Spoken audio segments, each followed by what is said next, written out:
Hello, fans, and welcome to another episode of High and Tight. I'm John Nolan, the PBR Virginia DC Content Manager and the Northern Virginia Scouting Director. With me, as always, is Jason Burton, the PBR Virginia DC Scouting Director, coming to you from just outside the Richmond area. Burton, what is your best travel story from the last week? Hmm. I don't think I have anything.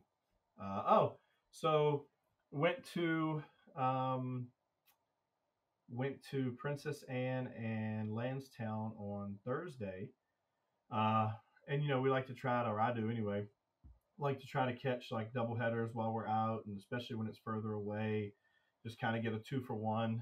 And it was a 4 o'clock game. They were playing at Bryant and Stratton's Field. I think it's Trant Field.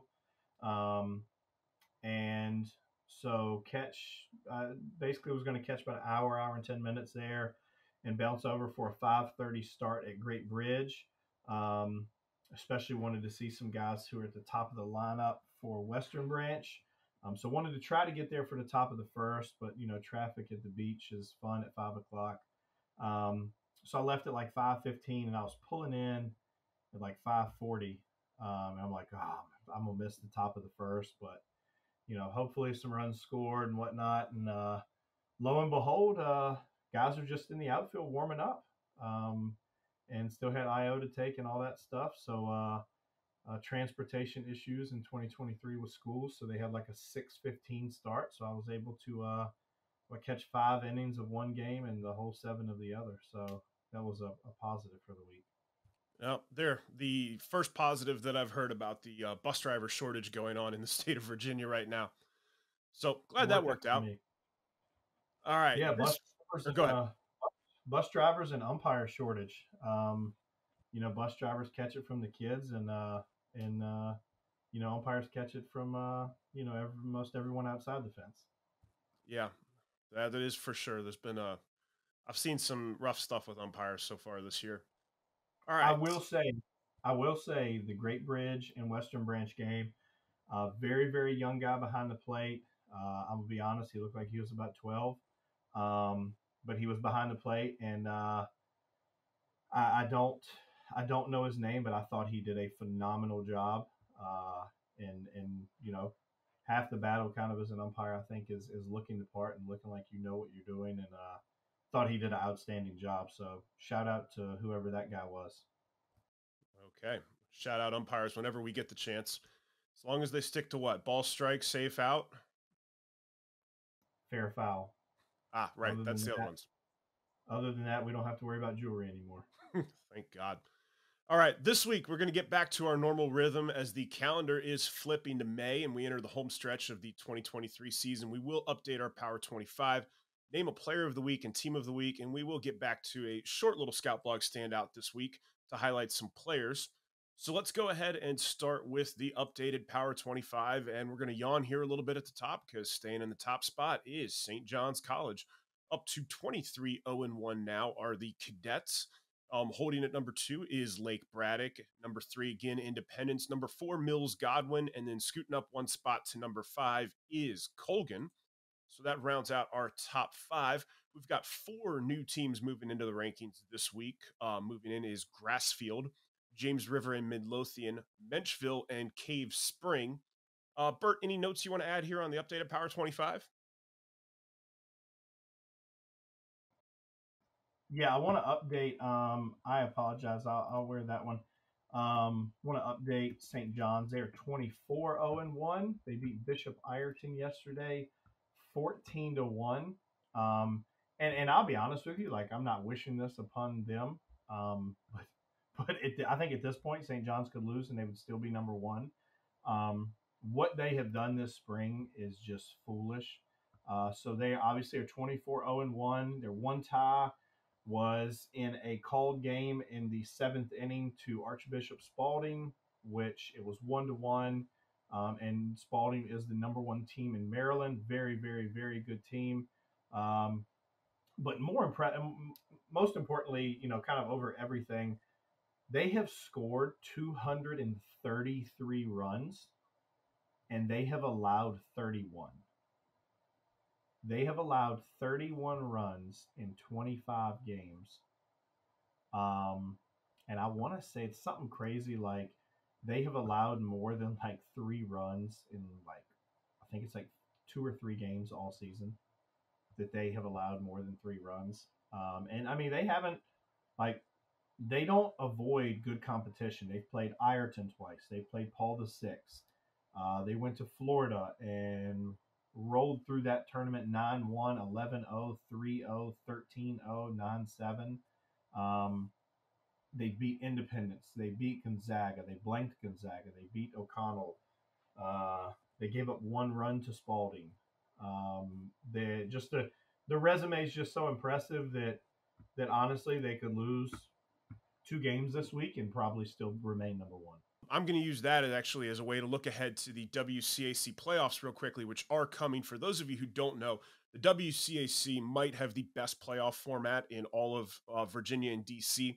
So they start with a single elimination game where it's like one plays 8, two plays 7. And then once that game is over and they're into their final 4, they play a pair of best of 3 series.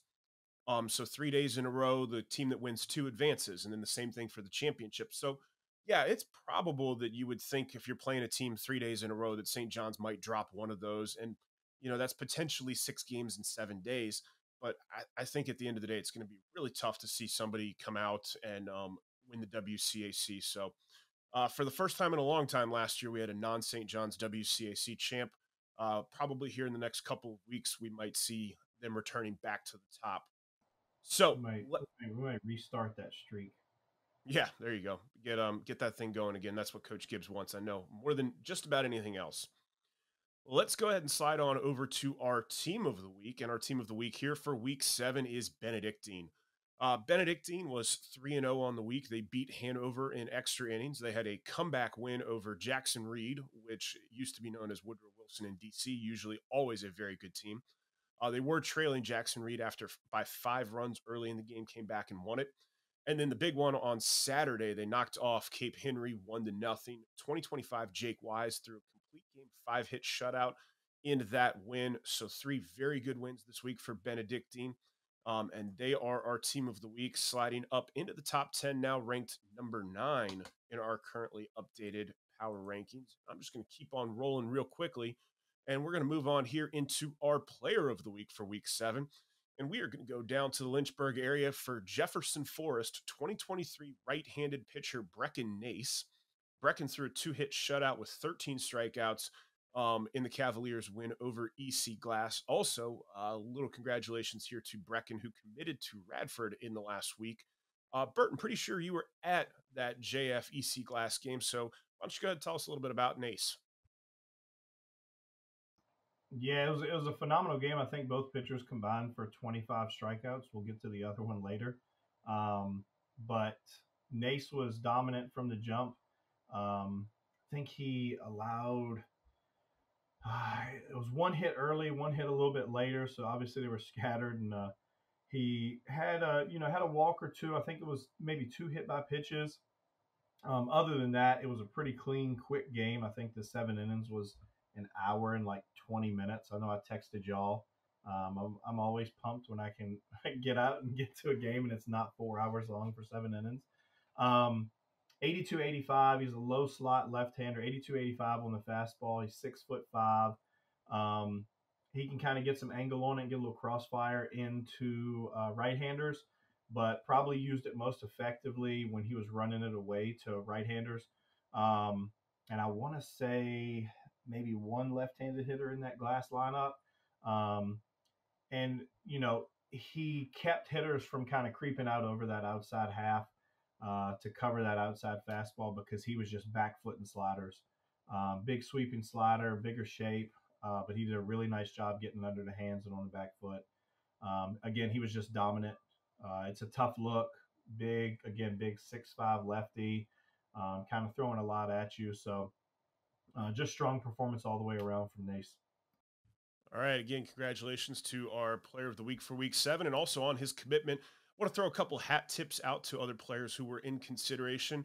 A 2023 from Fairfax High School, Jackson Freeman, had 2 home runs in their Tuesday night win over West Potomac. And then I got a chance to see Bryson Moore, the 2023 Virginia commit from Gonzaga, on Wednesday through a complete game, allowing just 1 run on 4 hits with 11 strikeouts against St. Paul VI in a big WCAC matchup. And I know we weren't at the game, but I'm also going to hat tip again Miles Upchurch, the 2025 right-handed pitcher from St. Albans, who just continues to author an absolutely ridiculous season. Knocked off Madison this week. Big win for St. Albans and a hell of a job for Upchurch. Okay, so let's go ahead and move on. We didn't do this last week, so we'll get to it right now. Scout blog standouts from last week. Again, these are players that were or will be highlighted in Scout blogs that we saw over the last week. We want to take a minute to highlight. I believe today we have 2 guys each. I'm going to go ahead and go with a guy that I got the chance to see on Wednesday in that Gonzaga St. Paul VI game. And that is 2026 middle infielder Bryant James from Gonzaga. Bryant right now is currently the top ranked player in our 2026 rankings.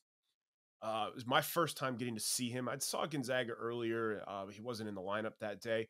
He's batting leadoff for them in this game. Tough pitching opponent, Logan Eisenreich on the mound, the 2024 Virginia Tech commit. Was really impressed with James offensively. He was on the barrel 3 different times in 4 at bats, and just he's really short. He's really quick. The ball explodes off of his bat.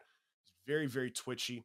He just had some bad luck, lined out to deep center field twice, and then hit an absolute bullet right at the second baseman for his 3rd out.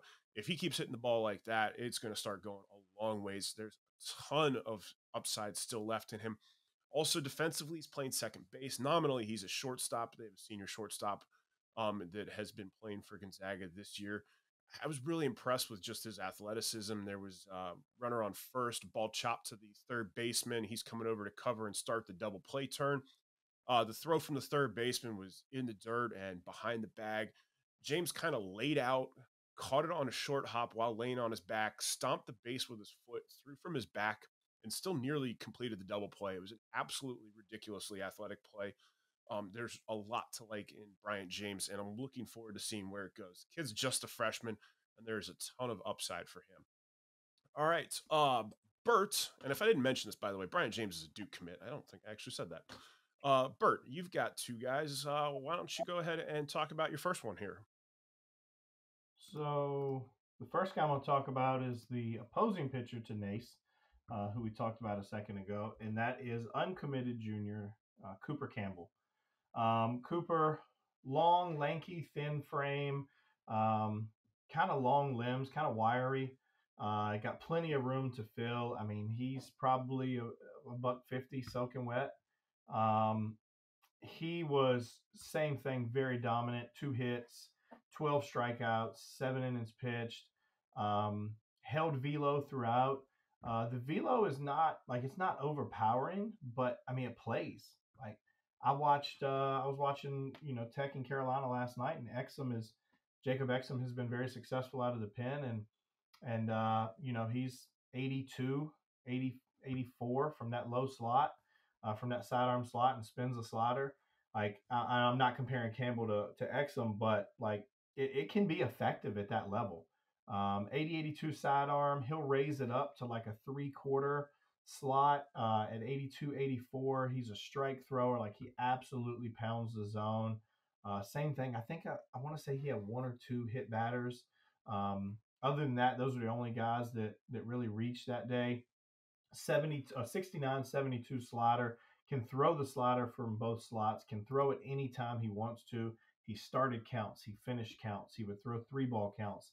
And it was multiple times where it was like a 3-1 count where he went slider to get back in it. Like he is super confident in that pitch. He can throw it whenever he wants. I made a joke with a college coach, I guess the day after, talking about Cooper, through text, and told him, I was like, hey, he gets to college, like don't let him go 30 minutes without eating. This kid puts some mass on and he puts some size on. Like he's got a chance if he can let's just say that he can be a 83, 86 arm from that slot. He's going to be really, really, really tough out of a bullpen or at any point. Whether you want to start him on the front end and get 3 innings out of him or close him or whatever. Like the kid just pitches, he throws strikes, and he misses bats. Like that's you can take all the velo you want. If you can't miss bats, and you can't miss barrels, then I mean it's going to be tough to pitch. And you know, even more so than anything, he can spin and he can spin for strikes. Um, Love the arm, like the upside. Again, it's not an overpowering arm, but he gets outs, he misses bats, he misses barrels, and he pitches. It's a pretty good combination right there. To your point about missing bats, missing barrels, I've seen some high velo guys in the last couple of weeks, and they've piling up the strikeouts, but a lot of it's been on breaking balls. I've seen a decent number of them who have not been able to get those swing and misses on fastballs, and that's something that we keep an eye on too. Now, I'm going to go ahead and go to my second guy that I want to talk about, and that is Dominion High School 2024 lefty Caden Suchi. Caden's a UConn commit. We had one of our ground forces guys, Cam Eck, out to see him on Monday night. Cam took a crap ton of video. I had a chance to go through it. So this was our first really good look at Suchi so far this season. There's a lot to like in him. It's an athletic frame. He's got some strength in the lower half. Throws from a lower slot from the left side. Creates a little deception. His fastball was 87 to 90, but the thing that really popped for me is the spin. That spin plays. It's a curveball, 74 to 76 with late, very sharp break.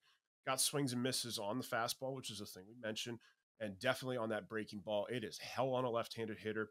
Still plays very well on the righty. So he showed really, really well on Monday for Cam, and the video that we got was pretty good. There's a lot to like there. There's definitely some upside, and that breaking ball is going to take him a lot of places. Now, that all being said, doing some digging around, we've heard that there have been a couple of games where maybe his command wasn't the best. And so that's going to be the next step for him, is to be able to control and command those pitches consistently from one outing to the next. So he's definitely in a good spot for 2024. A lot to like, and we'll keep an eye on him here as we move on into the summer and into his senior year. And again, that's 2024 left-handed pitcher Caden Suchi from Dominion High School in Northern Virginia, and he is a UConn commit. Bert, who's your second guy? First, I'd like to give a shout out to Cam, because we haven't gotten a chance to see Caden, and to put it bluntly, he had to fight tooth and nail for him to be able to do his job. Anyway, the next guy I have is Turner Ashby, freshman Brooks Bowman.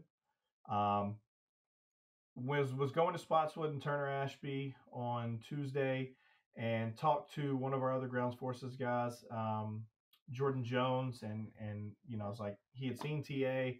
I was like, hey, what do I need to be looking for? This, that, and the other. You know a couple guys, and he said, look, catcher's a freshman. He's going to be a dude. And I was like, okay. So go in, and like, he was pretty impressive for a freshman catcher. Athletic. There's some good bloodline there. Dad played at Virginia Tech, and it's like one of the all-time hit leaders at Virginia Tech.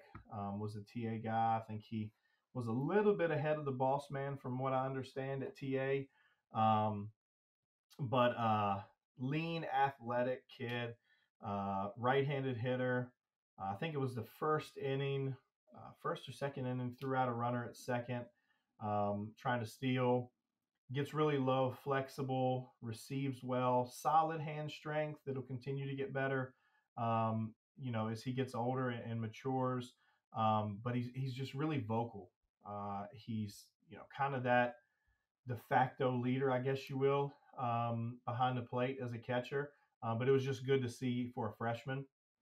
And came up very aggressive at the plate. Came up his first at bat, ambushed a first pitch fastball, line drive into left center.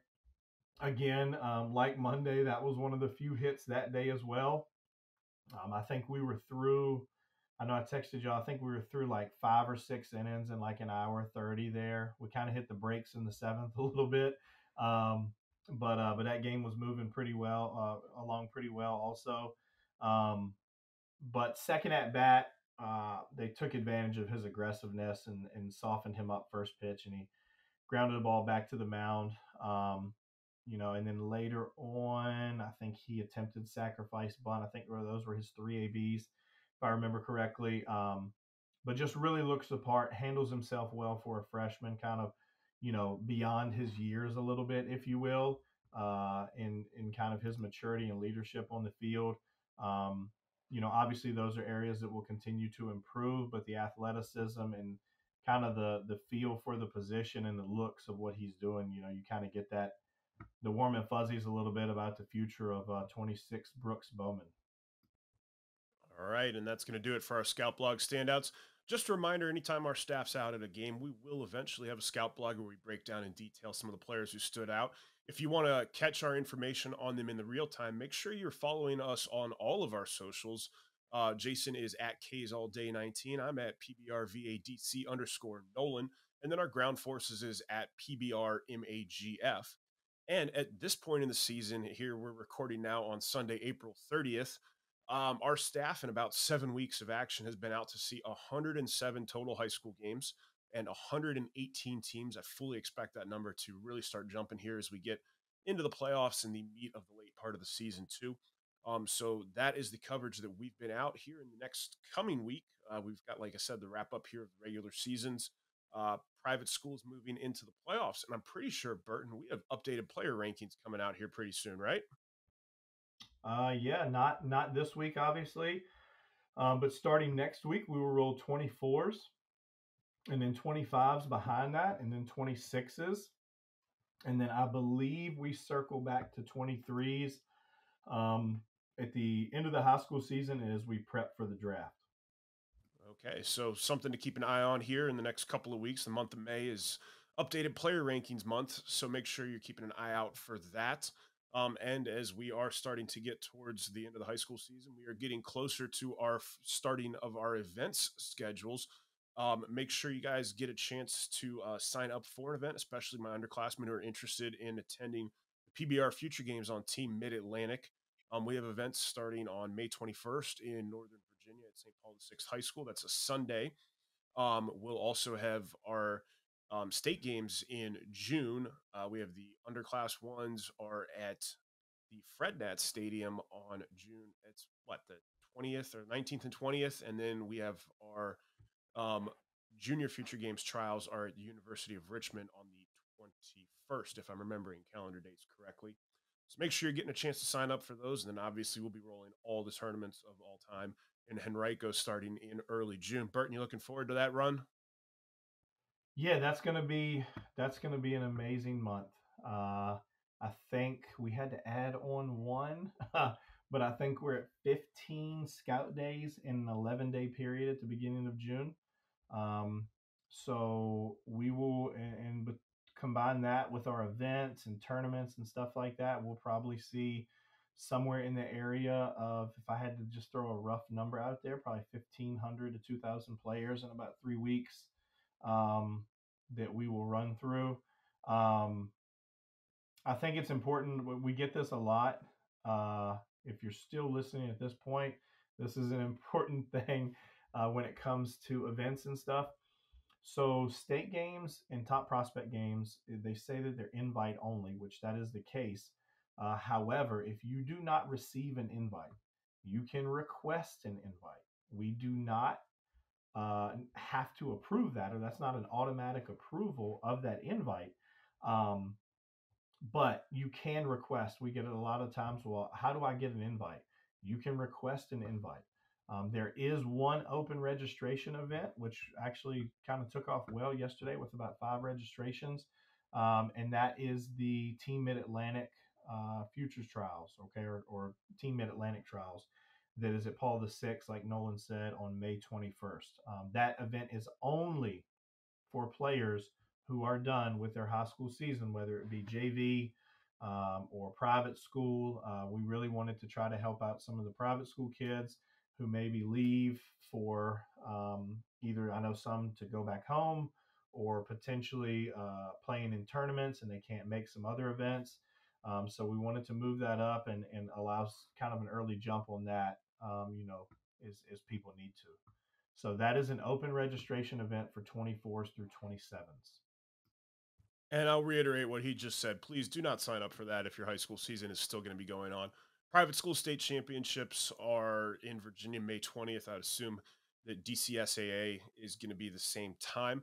So ideally, our timing on this was to be right after the state championships are over. So again, our private school players, like you said, JV players whose season ends around May 10th or 12th, you guys are welcome. But those of you who are going to be playing deep into the VHSL playoffs, past Memorial Day, please just focus on your high school season. We'll get a chance to see you later on. So I think that's just about going to do it for us today. Again, make sure you're following us on our socials, and we will see you out there.